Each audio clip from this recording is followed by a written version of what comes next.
with tools. Everybody wants to rescue somebody that's trapped in a car. We always have people out for that. The fourth, anyone want to take a guess what the fourth is? Imminent childbirth. Everyone wants to get the stork pen. Now, the problem isn't getting people out for those types of emergencies. The problem is getting people out for the activated fire alarm at 2 o'clock in the morning in February when it's 5 degrees outside and there's no fire. There's just an activated fire alarm. How do we retain those people? How do we get those people out? The way we do that is we enhance and we give firefighters what they need, the tools they need. We give them incentives. We need to give our firefighters the equipment they need, and we need to make sure that we have a centralized location that works with fire department. Session. So tonight, right before I came here, I called Chief Farrell. I just said, Chief, just remind me again, since January 1, where are we at? We've taken 7 applicants, and we have 3 new volunteers already happening. We have another 3 that are coming aboard, so that's 10. We're gonna have 10 volunteers added since we made this a focus. Now, I'd like to take credit that it's me on that billboard, but it's more than that. It's more than that. We as a township are now actively working with the volunteers. And listen, before we talk about how we're going to handle fires, we should start by just thanking them more often. Look, they are the difference between the structural fire on a windy day, blowing 3 houses down and just taking 1 out. I have been on the phone throughout the state, and there's not one example of professionals and volunteers working perfectly. I believe that we can do it with volunteers. It takes a little culture. We're going to spend the money, put a centralized firehouse somewhere in the center of town, and we're going to give them the training and the resources they need to make it happen. Julie? Yes, the firehouse is a very important thing on the top of everything. Without a right location of a firehouse, everything could happen in a second. My house burned down to the ground 40 years ago. So I have a painful experience. I do not want that happen to anybody. That's why I know our recruitment is very successful at this point. So let's wait and see how that goes. And we pick it up from there.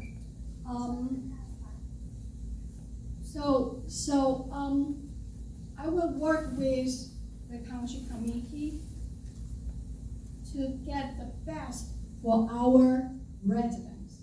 Whatever costs our residents' safety and property, the life and property is the most important thing in my head right now. So I'm going to work with them and come up with a solution. Mike will be the first person to answer the next question. Taxes.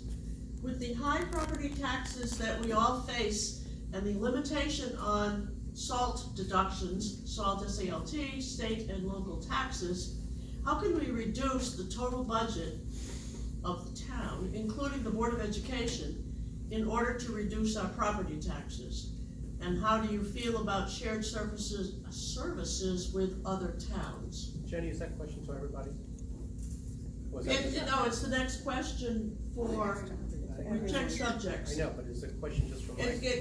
No, we start with Mike. We all get the answer, right? You all It get starts the with answer, Mike. but they were just starting with sequential people and going in a moving circle.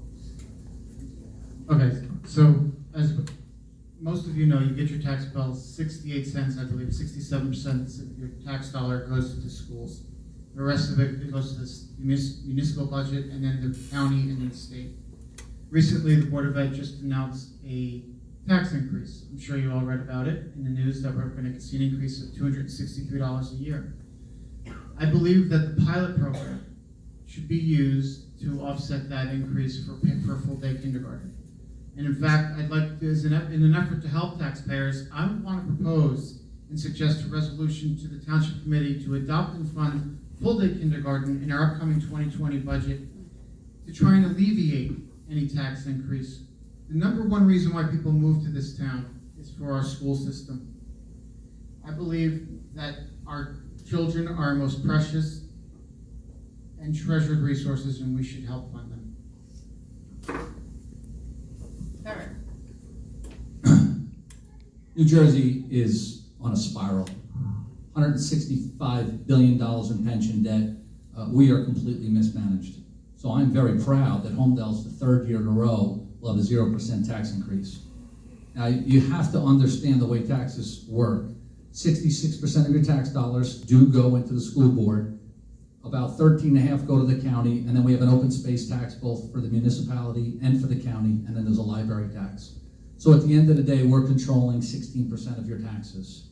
And that's to handle all your uniformed police, everyone who's working there. So yes, we are gonna have a revenue stream that's going to be wonderful from the development at Bell Works. But there's a lot of work that needs to be put into our infrastructure, our roads, and things that will make a huge difference here in our town. Taxes cannot be taken lightly because of what's coming down over the next few years. You have to understand that when you pay a pension, any salary, you have to multiply that times 1.4. That is the cost of employees. Well, my experience with the shared service with other towns was a wonderful things and is wonderful going. So that would be another thing I will think about, what and how to do the shared service with other town, with other county, to save a bunch of money. Also, the pilot program is coming and getting more. I'm not quite sure at this point how much we can do to the kindergarten program. Maybe equipment, maybe outside playground, that's kind of infrastructure issue. But I doubt that we can use that for the curriculum, instruction, administrative cost. But we plan for it, and we were doing well with the kindergarten. It's coming September, and then we are looking for it. As to the question regarding shared services may very well be an answer for some of the services. Maybe it makes sense, we only have municipal court here a couple of days a week. Maybe it makes sense to share municipal court with another town.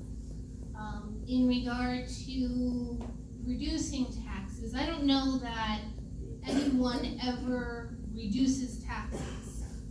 I think what we want to focus upon is maintain what the taxes are. Obviously, if the money's being spent, it's being spent because we need it to be spent.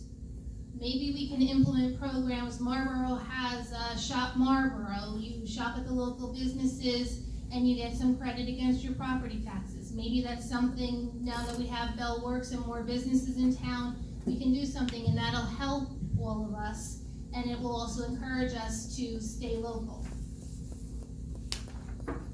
Excellent. The next question, which starts with Eric, is also about taxes. It appears that pilot payments are starting to be significant. We've been told that we received $1 million in the 2019 budget. Questions: do you think residents should get a tax break from these receipts? 2, do you commit as a committee person that the Board of Education will share in these benefits in order to reduce our tax increases?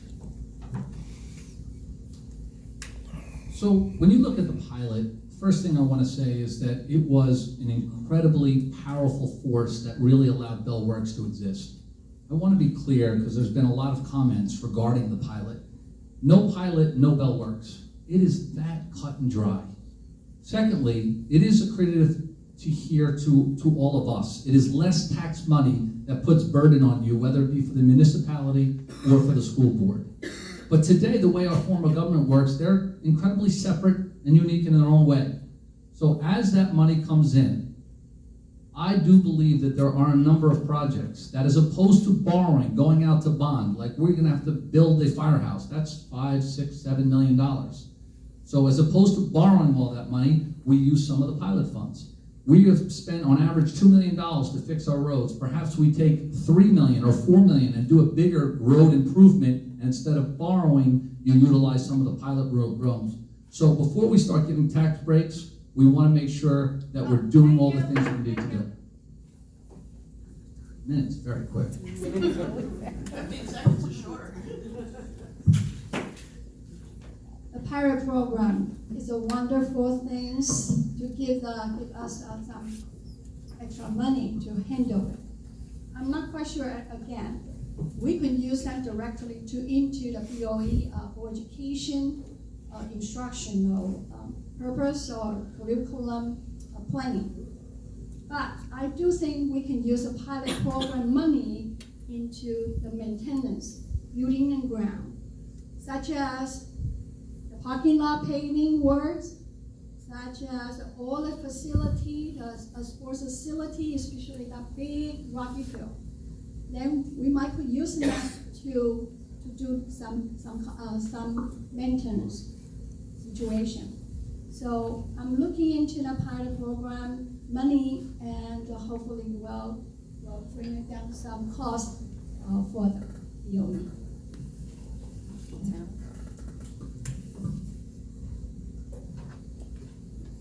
I think we need to look at the big picture. We're told what our annual taxes are. Here's your bill, $16,000, $18,000, whatever it is a year. We get told how the money is divided, but it doesn't matter. It's a fixed number. There's a certain pot of money, and I don't care whether you call it pilot money, I don't care whether you call it tax revenue. There's only a certain amount of money to go around. So when we sit back and we look at the budget for that year, we need to decide, okay, are we going to shift money that we originally intended to be for township to the school budget? At the end of the day, it all has to be paid. What's going to make the most sense? And I think that's the approach we need to take with it. So pilots have a lot of benefits and they also have a lot of drawbacks. One of the drawbacks is that it affects our schools, and it affects our school system, that we don't see some of that money. I do believe that taxpayers of Holmdel should see some relief, and a way to do that is to give it back to our schools in some way, shape, or form. It's important to make sure that our roads are improved and that some of that money is funneled into the township so we can make sure our town continues to run. But at the end of the day, I think taxpayers of Holmdel deserve a break, and I don't see any reason for an increase in taxes. Thank you. Okay. I think we've gone a full round on that question, so now the next one, we'll start with you. It relates to recreation. The widely advertised and well-represented public recreation survey indicated that 77% of the population favors the rec money to be spent on passive recreation. Only 16% favor investment in synthetic turf fields. Yet just recently, a $2.5 million bond for new synthetic turf fields was inserted into the TC consent agenda. Should not investment in new facilities be made in alignment with the broader public preference and benefit made apparent through the survey? As my understanding, that turf field proposal was tabled. So, which means further consideration will take place. So I'm not quite sure we should continue to talk about this at this point. But to my experience with the turf field, everything is good for our children, good for our students, and good for the environmental consideration. I will support. However, when the bring your attention, New Jersey School Board Association and the Department of Education ran a very intensive survey about this turf field at the school ground. Right now, we do not have any findings, so which means this issue is very critical. So I would like to wait and discuss for the future. We need to make this as an important investment in our.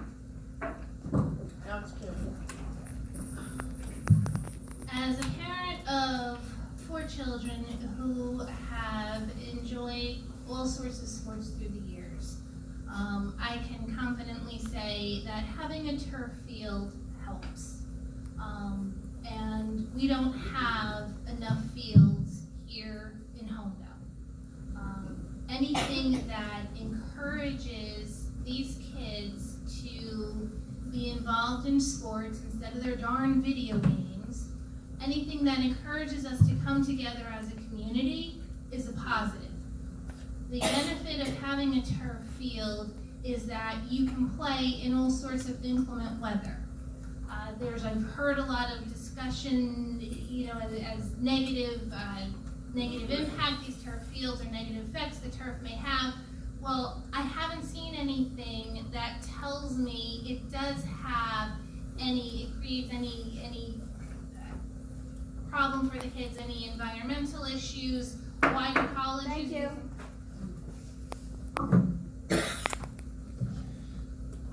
So, the turf field that was on the consent agenda was pulled, but we were not aware of it, we didn't know about it at the time. It's not saying I'm opposed to a turf field, I'm not saying I'm in favor of a turf field, but I do believe that the public should have an opinion, have the ability to have input on such a project. Additionally, there was 27 items that were clearly labeled price does not include, so it wasn't just a $2 million turf field. It was closer to like $3 million because it didn't include the geological work, the engineering, the electrical work, the scoreboards, bleachers, or anything else. I'm not opposed to a turf field, but let's have a discussion. In addition to, we also promised HYAA and our rec teams $2.5 million in improvements. I think that we need to have that discussion further. Thank you. First off, that meeting never took place. Never took place because 3 people didn't show up. At the end of the day, we have a crisis in Holmdel.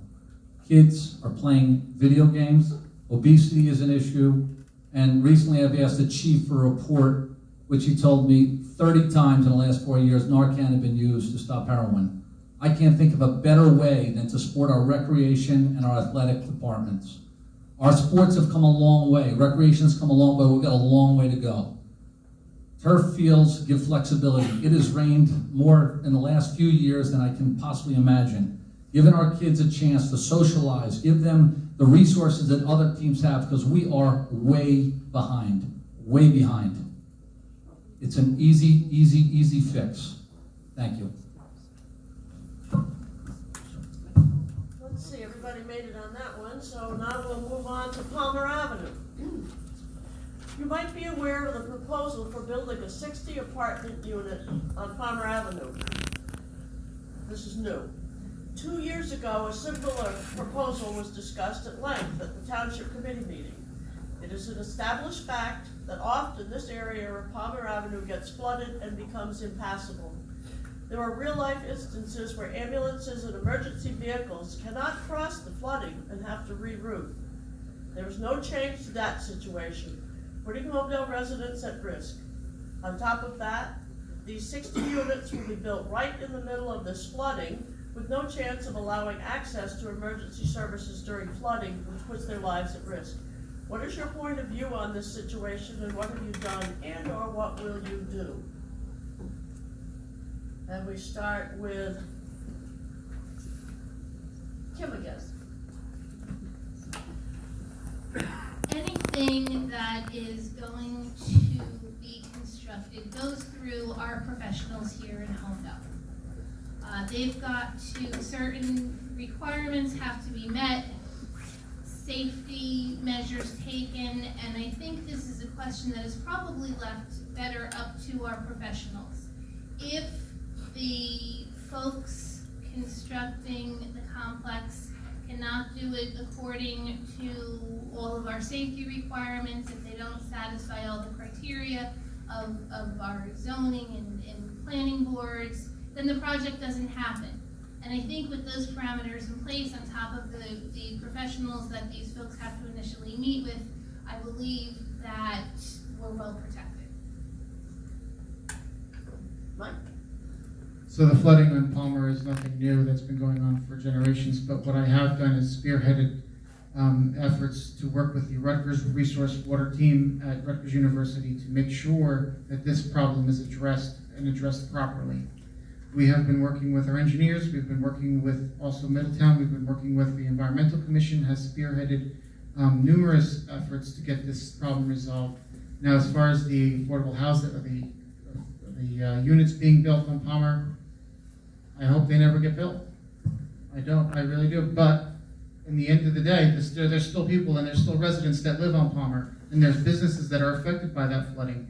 And it's our responsibility. It takes leadership to make sure that it gets addressed by the proper authorities, by the state and local officials that can make sure that we can get grant money to make sure that the flooding issue is resolved.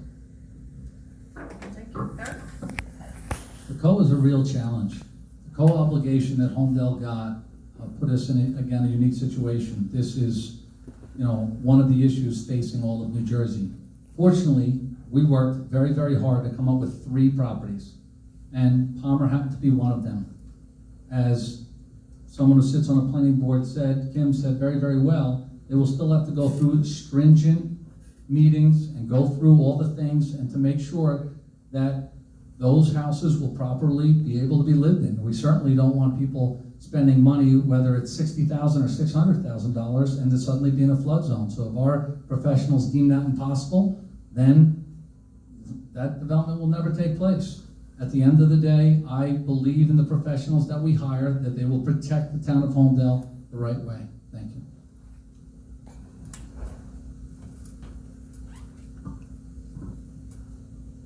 Yes, I will follow the professional experts' suggestion and recommendation how to improve. I was shocked that this question, this problem had been brought up before, and then over the years, still there.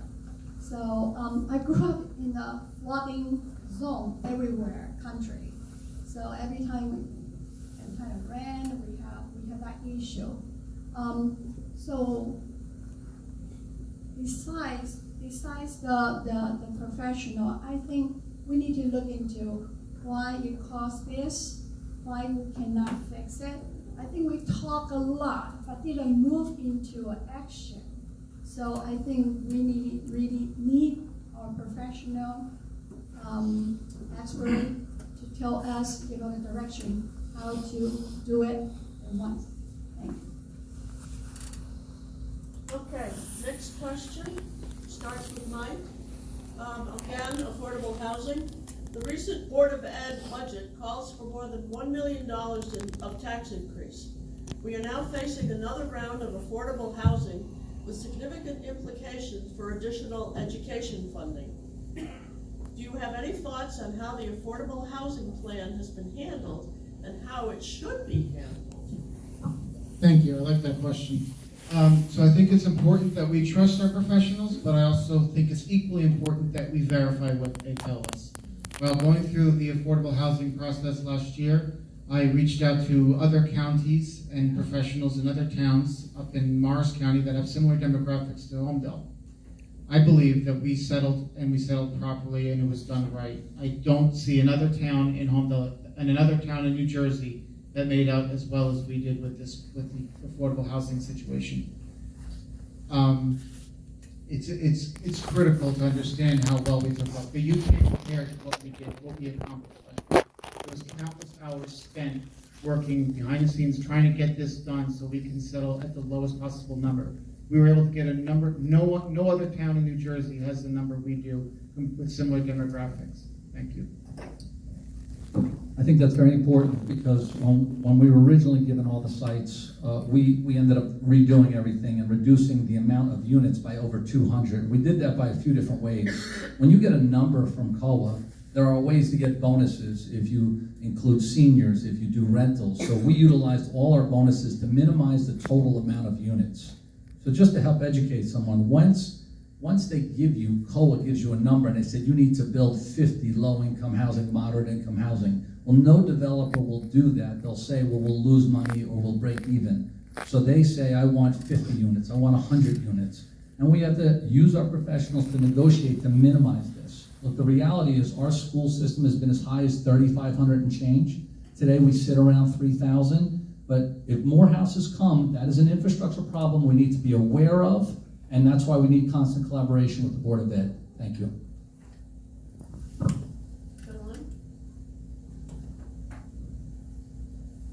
I would like to head off to our legal team to negotiate a very a significant reduced amount of housing talking about the education, for education part, we just need to know when it's gonna happen, and we plan for that. Planning is very important, just like our kindergarten. You know how many years we've been planning to make that happen? We save the money from here, from there, and we make it happen this coming September. So the same thing, affordable housing, we cannot refuse it, we have obligation to do it. How we going to exercise, how to implement that requirement, in our very careful planning. Thank you. Thank you. Next question starts with Eric. Oh, Kim, you wanted to respond? I just want to say, COA is a difficult issue. It's a constitutional issue. It deals with discrimination. There is no bright line formula. Oh, sorry, I cheated you. We can't plug numbers into a computer and have it spit out an answer. We have to negotiate and we have to fight for what we believe is the best resolution. And I think the Township Committee did a phenomenal job in achieving the resolution that they did. And I'm thankful for the work that they and the professionals did on it. Okay, this next question starts with Eric. Which other candidate or city official do you have an ongoing relationship with? Who and what is the nature of the relationship? Question, is that just for Eric? No, I mean, he's just number one, because as I cycled through. No, it'll cycle through all four people. I'll read it again. Define relationship. I love my wife very, very much, and she's in the audience, so I better be real careful here. Look, I grew up in politics. I grew up in Middletown, as I said, as a ninth grader. I can remember that Molly Giamenko, who was once the mayor here, asked me to go door to door, and I did so for, that was Bush 41, back in 1988. At the time, I met Senator Joe Carrillis, who's been a wonderful resource over the years to ask questions to. There's a lot to learn here. I spent 9 years, and I still learn every single day. And that's why I love this. I really, really do. You know, as much as I try to give back, and I try to do the best I can, and I love spending time with, whether it's our administrator or other politicians, to learn, because there's a ton to learn. And I would go into this, and I still believe today that there should be term limits. Now, whether or not it's 3 terms or 4 terms or 5 terms, I don't know. But there should be term limits, but it takes a while just to learn everything. There's procedures and ways to do things. So that's my answer for that. This is a very interesting question. This is my 5th campaign for my position. So during the campaign, I build up a relationship with everybody as much as I can, especially our Holmdel residents. We have Serena, we have Pat, and we have the 2 gentlemen and a few gentlemen sitting there. We all help each other. So I'm not sure the relationship, what kind of relationship, put a definition here. So, but I think is, if we are family, we are in the same party, we support each other. Well, in regard to relationships, I've got 4 kids, again, as I indicated earlier, who are all very active. And my husband and I have both been very active in the community, not to mention my parents have been very active in the community, even though they don't live in Holmdel. I have relationships with, my gosh, probably half to 2/3 of Holmdel. If the question is trying to figure out whether we are beholden to anyone, are we calling upon any favors to be up here, I'm absolutely not. I'm here on my own, by myself. I don't owe anybody any favors, and I'm not looking to anyone for any favors. I'm here strictly to support Holmdel. So I started politics when I was 18. I helped Chris Christie run for freeholder in Morris County. I worked through all types of campaigns when I was in college, and when I moved to Holmdel, I became active with the Republican Party. I became friends with all the freeholders, our assembly people, our state senators, and I'm very close. I love Chris Smith. He's become a good friend. But I am also, like Kim said, I am not beholden to anyone. I don't answer to anybody. I answer to the people of Holmdel. You elect us, you elect me, and I answer to you, no one else. I believe a government of the people, by the people, and for the people. We are not subjects to some political ruler. We are elected officials to represent the people of this town and only this town, no one else. Thank you. Next, I guess we move to you. Public trust.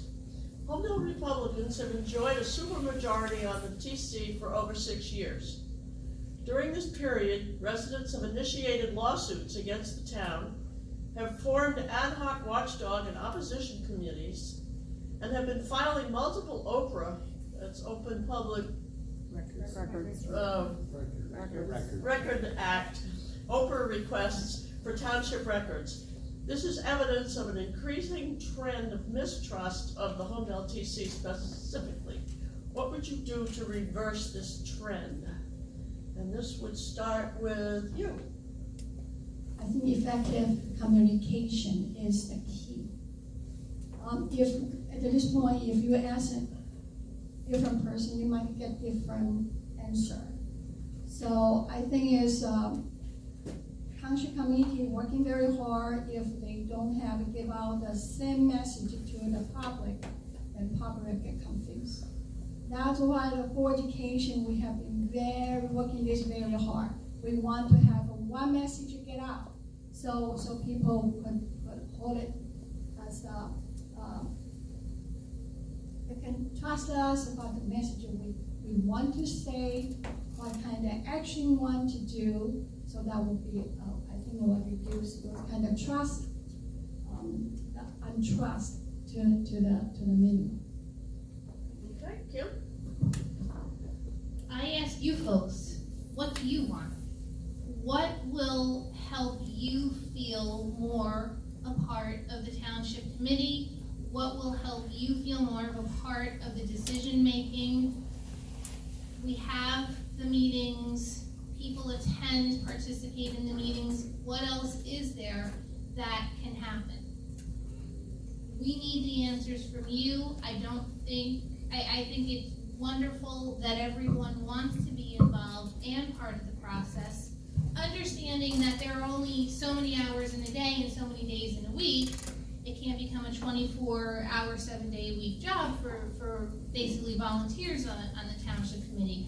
But I would look to you and say, okay, what is it that gives you confidence in what we do? Mike?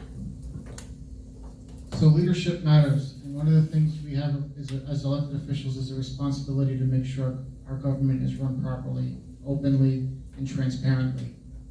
I believe that sometimes those decisions that we make are not always easy, but we must make sure that it is done transparently. Whatever issue we may face, it's you, the citizens, that we answer to. And I believe that we can't always go into details of certain things, but I believe that doing things openly and transparently and communicating to the people what's going on, why it's going on, as best we can, is very important. You know, I think one of the things that we face a challenge with at the days of the internet is communication. And that's why, as your mayor, I've tried very, very hard to do an open monthly communication, to try to educate as many and as often as I can. I remember one of the first things I did was Government Made Easy as a committeeman, and I went out and I explained to the public how your taxes work. You know, it's okay to be upset because the taxes are high, but maybe that's not just our mistake at that point. And it's okay to be upset if you don't understand. But we only get a dozen or so people at each meeting, so we have to reach out to the community via the internet, via different vehicles, to make sure that we're constantly educating those and teaching them about how government works. As far as supermajority, well, you know, we'd all have to be on the same page in order to be a really supermajority, and that really hasn't been the case. So it's wonderful that, you know, we can talk about different pieces, but hopefully we can collaborate and really move forward with good communication, both externally and internally. Okay. The next question would start with Kim. Agenda. There have been criticisms of the lack of transparency and accountability of the township committee. One example is that the agenda for a township meeting is sometimes published less than 24 hours before the meeting. Another example is the reading of the 2019 budget by title only, without the details attached to the agenda. Yes or no? Questions coming. Do you commit to increasing the transparency and accountability of the township committee? 2, would you favor a 48-hour pre-posting of the agenda prior to the TC meeting? TC meetings are on Tuesdays, so far. I am not familiar with what gives us the time period for disclosure of the agenda. I am absolutely not opposed to a 48-hour release of it, but I don't know why right now it's 24 hours. So I can't completely answer that question, other than I'd be happy to explore a earlier release of the agenda. Transparency is a huge issue here. For whatever reason, as I said, there seems to be some disconnect amongst members of the township committee, amongst township folks and the township committee, and it's not necessary. We need to work together, and transparency is one of the issues that is going to have to be addressed and solved. So the way the agenda works is the mayor and administrator set the agenda, and then it gets to the township committee, and then it gets to the public. How I haven't been part of the process since putting the agenda out. I haven't, I get the agenda just a couple of days before the rest of the public. I am in favor of it being put out as soon as possible. Of course, sometimes it's not always possible, but I think it should be put out the sooner the better. And I think that putting it out 48 hours in advance at least it should be done. So one of the challenges in Holmdel that I'm very proud, and I think our administrator's done a great job, is trying to utilize technology. As employees go away, retire, or resign, whatever the case be, we certainly want to utilize technology and not always just refill them.